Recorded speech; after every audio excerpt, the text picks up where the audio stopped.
Okay, what is your number one priority on a bike? Number one priority is riding a bike. Statistically, if you ride to work, for example, your cause mortality goes down by 41%. And the benefits of cycling is huge. And if you had two identical twins and one of them rode a bike regularly and the other didn't at all, you should pretty much bet on the one that does ride the bike on almost any metric: health, longevity, having a better life in general. Like cycling improves their life enormously in a way that's hard for non-cyclists to comprehend. So your first priority, I would say your first priority is safety, but I would say your first priority is just riding a bike. If you have a person who rides a bike and pretty much gets everything wrong and perseveres, they do get everything wrong. Like this. We're going to put the mistake here.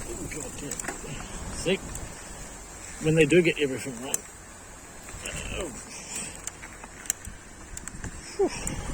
When they do get everything wrong,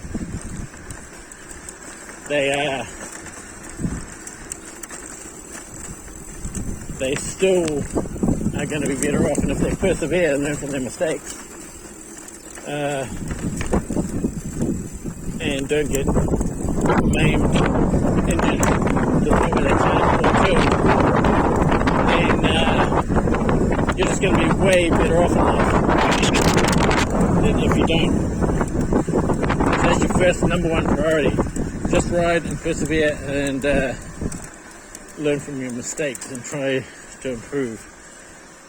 Okay, after that, the number one priority after that, or the number two priority, is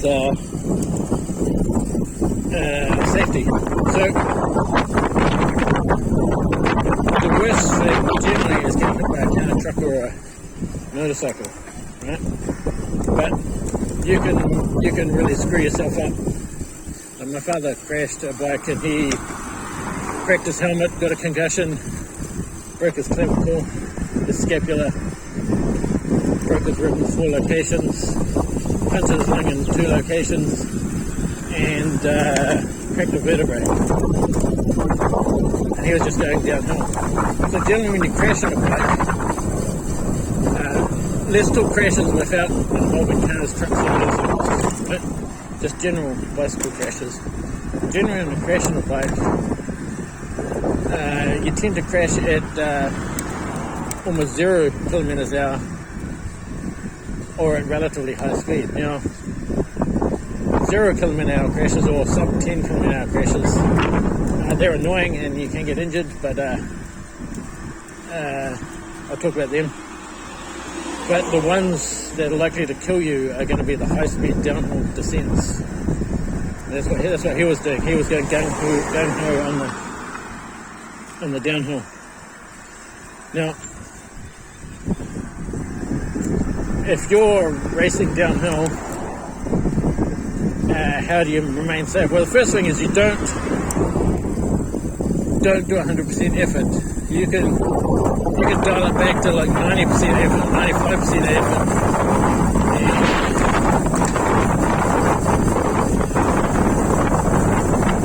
And your safety almost dramatically increases. So you still go faster on the downhill. But so when you're going downhill,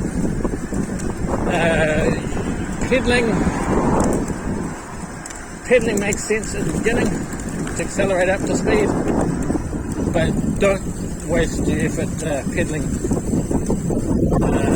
down those hills. It doesn't significantly increase your automatic fastness in the sense of just coasting.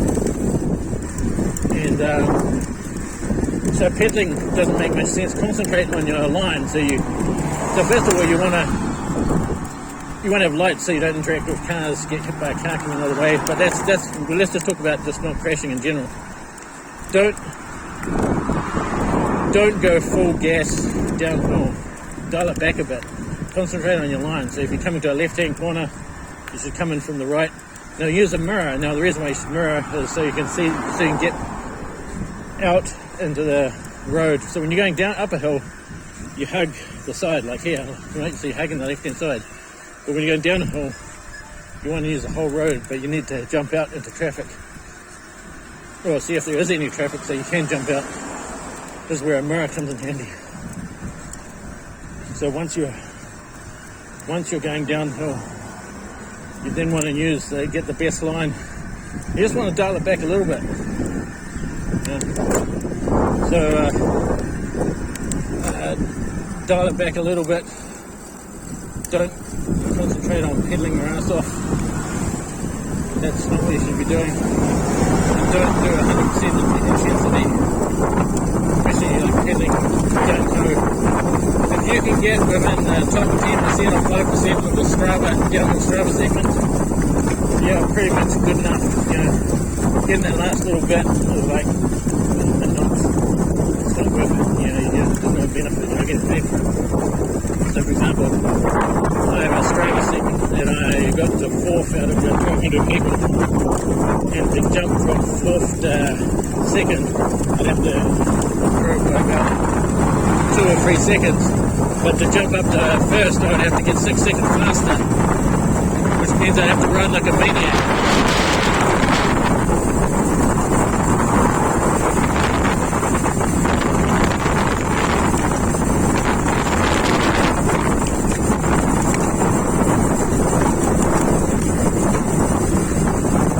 So,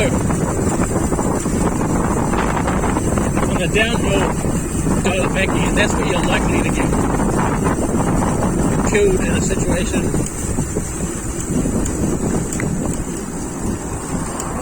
That's where you're likely to get killed in a situation where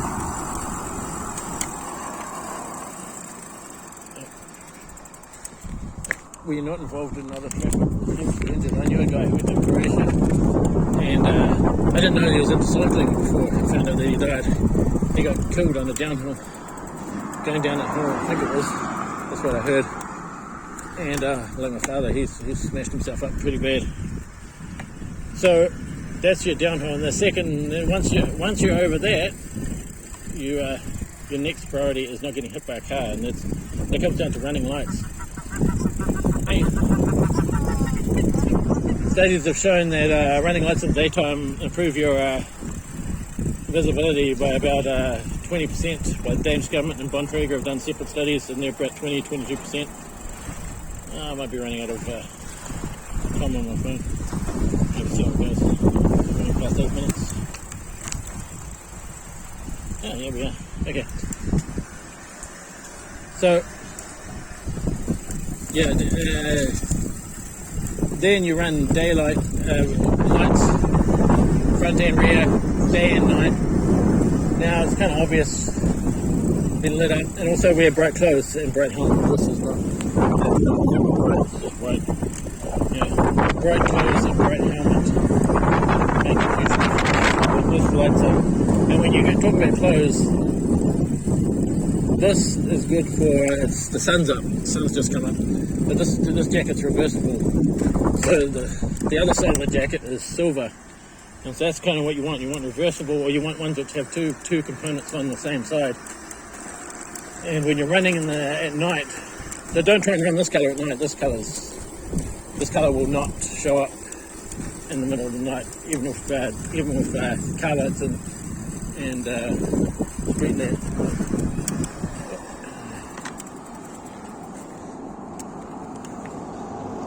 And yeah, you want to run brightly colored clothes, and people like black clothes. I don't know what the hell's going on with that. Like, even experienced cyclists, you see them with black clothes and dark helmets. This thing will light up. This thing will light up like crazy at night on the silver side of it. Now, after that, what's your next priority? Safety. So, the more you ride, the more, and you use a mirror. The mirror gives you that gives you a much better situation where it is. So, most people make the mistake of not running a mirror. So, two mistakes most cyclists make are A, not running a mirror, which is a big one. I did that for 12 years, And then I got a mirror and thought, God damn, I can see behind me. And the other one is not getting lunched in the day. Those are the two big mistakes that most cyclists use. And not wearing bright clothes as a routine. Those are the three biggest mistakes they can make. Okay. After that, the next priority is not getting your bike stolen. Now, not getting your bike stolen, we're going to demonstrate this here. Okay, so the thing about safety is you need to have like multiple layers. There's like defense and depth for safety, but there's also defense and depth against bike theft. And if you do get your bike stolen, just get back on. Don't give up, cycling. So don't give up because you just got your bike stolen. So I'm going to jump over here easily, because I'm using a mirror and I can see. Okay, here's where I'm going to lock my bike up. I've got a U-lock. There's a Canadian company called Lock Rocket. They make a universal U-lock mount. I recommend put one of those on your bike and then put a big ass U-lock. I got the Avis 540. Whew. Getting a bike stolen is probably the next most expensive thing after crashing and getting injured. See that? Universal U-lock mount and Avis 540. We're going to take this off.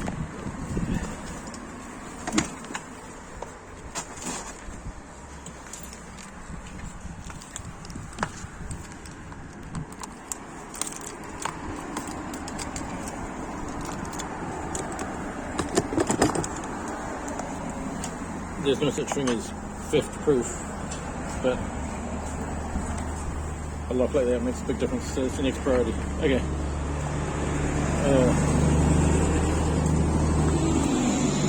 I better get going. I'm going to the supermarket. I'll catch you later.